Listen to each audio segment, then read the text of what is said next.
The 10 most outrageous Pokemon theories out there. The #1 theory, that I'm not an epic gamer. That's outrageous, because I am. I'm also the best Pokemon player of all time, which is confirmed. Thank you for listening. There comes a point when that passion here we turns go. into craziness, and it always seems to manifest itself in the form of theories. Like many other popular franchises, Pokemon is full of insane theories that make literally no sense, no matter how much you want to believe them. That being said, they're the most entertaining ones to listen to, so get ready for some Pokemon craziness, huh? Ash never grows up. One of the age-old questions in the Pokemon anime is, how the heck is Ash still 10 years old even after there's been thousands of episodes? We Prediction! They're gonna say he's in a coma. hear you, and there have been many different theories to try to explain this. Redditor Cocoa Karuba came up with his own theory to try to explain why Ash is forever 10. If you remember in the first episode of the Pokemon anime, Ash saw a golden Oh, they're doing the Ho-Oh thing. Right, it's the Ho-Oh bird one, flying okay. in the sky that we later learn is actually Ho-Oh, a legendary fire and flying type Pokemon. At first, we didn't think much of this and just assumed it was a rare Pokemon flying in the sky. But after taking a deeper look at Ho-Oh, it turns out that there's something interesting in the Pokemon's Pokedex entry. There it says, its feathers are in 7 colors. It is said that anyone seeing it is promised eternal happiness. I would have an infinite supply of tea if I saw Ho-Oh. Oh my god. So much tea and body pillows of... Okay, so what's eternal happiness to Ash? He always wanted to be a Pokemon master, so maybe it's to be on a Pokemon journey forever. That would definitely explain why he never ages. How I thought you were gonna do the coma theory. It was like, Ash has been exploring and he's been 10 years old forever because he actually got hit by a car and now he's in a coma forever and he's gonna die. Pokeballs work? Junichi Masuda, one of the producers of Pokemon Sun and Moon, said, it's very comfortable inside of a Pokeball. Maybe the equivalent of a high-end suite room in a fancy hotel. That doesn't make a high-end suite room. Do they have beds? Do they have a room service? Do I get free Wi-Fi inside of Pokeballs? Is there a Tesla Starlink inside of that? Makes It life doesn't for make any Pokemon sense. sound pretty awesome. Not all of us believe this is the case. In the anime, have you ever noticed that inside of a Pokeball has a bunch of mirrors? Well, supposedly it's because that Pokemon are caught and somehow converted into light. When you catch a Pokemon, you see a red light around them before they're sucked into the ball. It shakes a little, and once the Pokemon is caught, it turns blue, meaning the process is complete. Essentially, It turns blue? At no point did it ever turn blue. Pokeballs convert Pokemon from matter into light, digitizing them and changing their biological structure. This explains how Pokemon can shrink and fit into the Pokeball, and also explains how Pokemon could be stored in a PC. If you try storing a living thing in a PC, it would be quite difficult, but storing a digital creature makes much more sense. It is crazy that we have things that can turn matter into light to store animals as data, yet they still don't have universal mobile data. Like when they go into the forest, they're like, oh no, I guess we don't have any internet. We can't do anything. We have to go to a freaking Pokemon Center to call on the phone because we don't have any freaking data out there in the wilderness. How isn't your rival? How sucks. In every single Pokemon game, you have a rival trainer. He always picks the starter that yours is weak against, and then gets his butt kicked every time you guys meet. Sometimes they're friendly, and sometimes they're annoying and cocky, but in the end, they're just someone to compete against. In Pokemon Sun and Moon, your rival is Hau, and at first, he's exactly what you expect from a rival. But according to Redditor ShinyBreloom2323, he isn't your typical rival. You see, Hau has a Pikachu in his party. Pokemon names as usernames, just I always think they're funny. Shiny Balloon 2323. I love that. That's great. That's awesome. But anyway, another thing that stands out is that Hau always arrives after you. No matter what you do, he's one step behind you. Usually your rival. So actually, Hau is the protagonist because usually the rival is supposed to be ahead and you're supposed to be trailing after them. He's the one behind. So he's the protagonist and you're the rival. Is always one step ahead of you and loves to tell you how much better he is at fighting Pokemon, even though you beat his team every time. But Hau is different. Even when you get to the Pokemon League, you're still ahead of him, and all of this leads us to believe that you're actually playing as the rival in Sun and Moon, while Hau is the protagonist. Hey, predicted! I knew he was gonna say that. Ash isn't Pikachu's first trainer. Pikachu may be Ash's first Pokemon in the anime, but according to Redditor Ow4, Ash isn't Pikachu's first trainer. As we're sure you remember in the first episode of the Pokemon anime, Ash woke up late, and when he got to Professor Oak's lab, there was only one Pokemon left, and of course, it was Pikachu.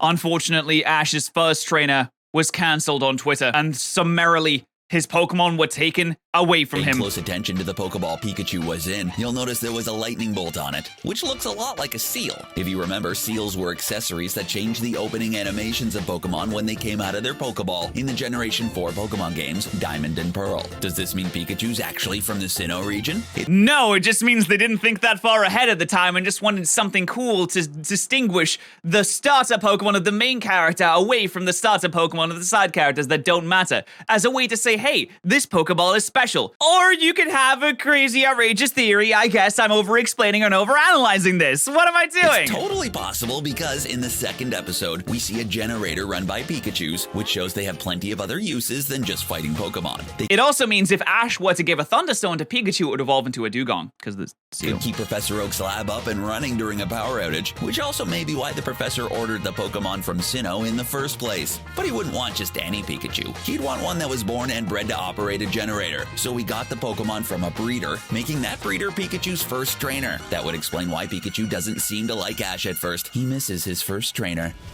Unfortunately, all this collapses when you realize that Journey's episode 1 basically explains where Pikachu came from, so... scared Ash's Pokemon.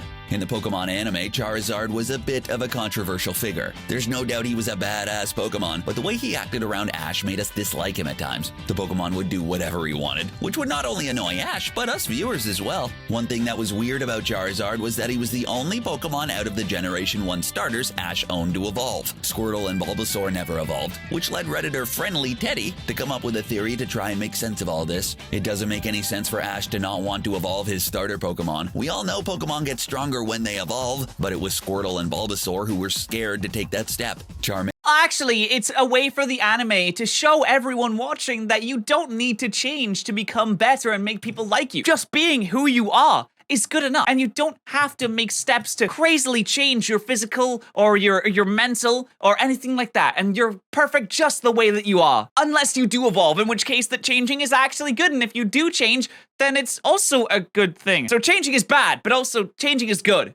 Thank you, anime. Squirtle, and Bulbasaur got along great, but everything changed once Charmander evolved into Charmeleon, and then Charizard just a few episodes later. As you know, Charizard started disobeying Ash and would even physically harm him at times. This scared Squirtle and Bulbasaur, who because he was annoying and Charizard is based. Their friendship and would never want to hurt their trainer, who cares for them ever so much. They were scared of turning into a monster like Charizard. Why AZ? Oh, the theory is, actually, he doesn't want to evolve because they don't want to hurt him. Okay, I see all this. I like how all of these theories basically come from like one post on Reddit. So old. In Pokemon X and Y, AZ is the former king of Kalos and creator of the ultimate weapon, originally designed to bring Pokemon back to life. He exposed himself to the power of the machine, which made him immortal and 9 feet tall. At the end of the game, you battle him and he remembers what it means to have a special connection with a Pokemon and reunites with his beloved Floette. Redditor Irish33 believes that AZ It's literally another Reddit post! is a metaphor for older Pokemon players who've abandoned the series. For starters, What? he's ancient, just like Pokemon Red and Blue. Okay, we're not ancient. I'm only 25 years old, guys. Also, it's not that old. Also, he had a favorite Pokemon, and when he lost her, he went crazy trying to get her back. This could because of the bring back the Dashadol Dex. represent nostalgia that a lot of players hold on to. Team Flare uses his Doomsday Machine because there's too many people and Pokemon. All right, I have to admit, old Pokemon players, while they may be cringe, don't want to do genocide and didn't create an ultimate weapon in order to do that. The comparison is a little silly. Around, which symbolizes a loss of interest in the series. At the end of the game, when he battles your well-trained team, he's reminded about all the good times he's had with Pokemon. The origin That also has not happened. Check a look at all the replies to like the Pokemon Twitter accounts. No one was reminded of the good times at any point. Everyone's still angry all of the time and of raging. Mew's name.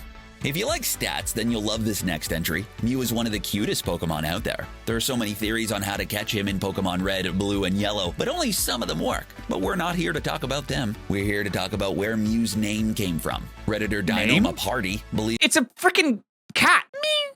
That's what cats say. Mew's name has nothing to do with the meow sound cats famously make.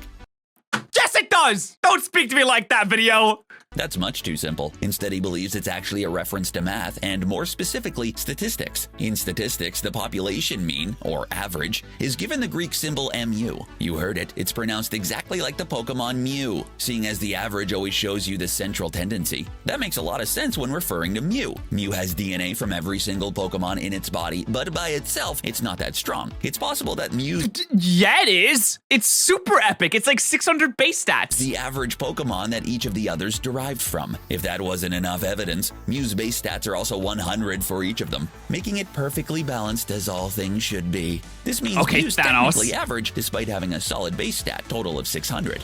It starts with Go. Despite being released back on July 6, 2016, there's a theory going around that Pokemon Go is actually the first game in the Pokemon timeline. This theory was... Pokemon Go is not in the timeline. What? Started on Twitter by Ink Virtue, but Redditor MTWS25... This is... okay, I've never heard this one. This is actually hilarious. I need to know what... I have to know what's going on here. At the beginning of the game, not all 151 first-generation Pokemon were in the game. This is because Professor Oak didn't complete the Pokedex yet.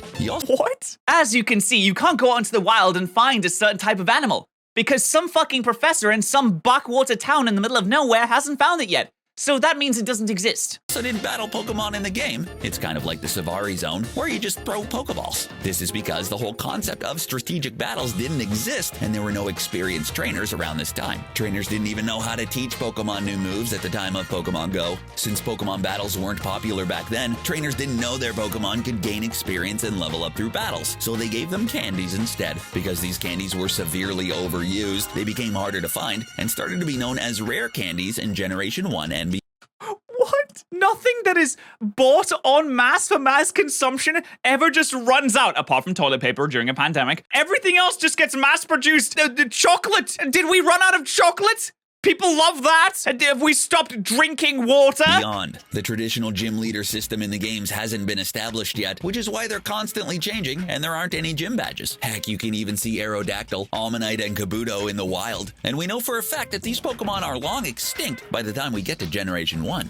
If you can see them in the wild and they're long extinct by the time you get to Generation 1, do you think the Pokemon Go takes place in like 300,000 BC? You're missing Dad. Hey, listen, let's not get personal, okay? My missing dad is a whole different subject video. We got into our own "Where's Your Dad" theory in the Pokemon games when we talked about the great Pokemon Oh, in the Pokemon lore games, in the previous video. Yeah, sure. But believe it or not, the real explanation could be much simpler than that. According to Redditor RedHair87, the reason why we find the Pokemon RedHair87? Yo, it's me. world so weird is because we're looking at it from the point of view of someone who lives in the Western world, when we should be looking at it as if we live in Japan. You know, the country that gave us the games in the first place. The answer... They're gonna say that he's at work all day and that he never sees him because he's at work all day. And he's never ever been referenced because he's just at work all day. Yeah, just like the dad went to go and get milk and didn't come back, the Japanese dad went to work and never came back. The question, "Where's your dad?" in the Pokemon games is incredibly simple. Your dad is a salaryman while your mom's a housewife. A salaryman in Japan can sometimes work extremely long hours, 6 days a week, across the country, so it makes complete sense to not see him around very often. He's just never referenced ever. He's simply working in a different region in the Pokemon world. No Japanese kid would even question this. It's only us Westerners who do. Lieutenant Surge is just an American soldier who's still stationed in Japan, and when he's talking about Pokemon saving his life during the war, he's probably just talking about the Gulf War or the Vietnam War. Essentially... Oh, it's just Vietnam. It's no big deal. It was a little baby war. It wasn't a big boy war. It was just a little baby Vietnam. This theory just debunks all the others and makes it seem like we shouldn't be surprised that you don't see your dad very often. Lance's Dragonites. If you've ever played Pokemon Gold, Silver, and Crystal, or even its remakes for the DS Heart Gold and Soul Silver, you probably didn't notice something about Lance's Pokemon. When you get to the Pokemon League Championship and take Lance on, all 3 of his Dragonites are under level 55, which is the level these Pokemon typically evolve at. You can't simply catch a Dragonite in the wild. So how in the world does he have 3 Dragonites in his party that are under level 55? In Pokemon illegal doping. Red, Blue, and Yellow, and even Fire Red and Leaf Green, Lance doesn't have this issue. All his Pokemon are at a level that makes sense, but that's not the case in Gen 2 games and their remakes. Well, according to Redditor Patterrz, it's another Reddit post. Oh my god, they're all Reddit posts. Yeah, it all has to do with the Lake of Rage. After you visit the Lake of Rage and begin storming Team Rocket's hideout in Mahogany Town, Lance uses a Dragonite to move some grunts out of the way. He later tells you that the radio broadcasts at the Lake of Rage forced the Magikarp to evolve, which means these same broadcasts may have forced his 3 Dragonairs to evolve into a Dragonite early. What? Okay, that is outrageous. But also, why did none of my Pokemon evolve then, Mr. Video Boy? Explain that, Redditor. Shiny Breloom 2369 420. Also, subscribe to the second channel.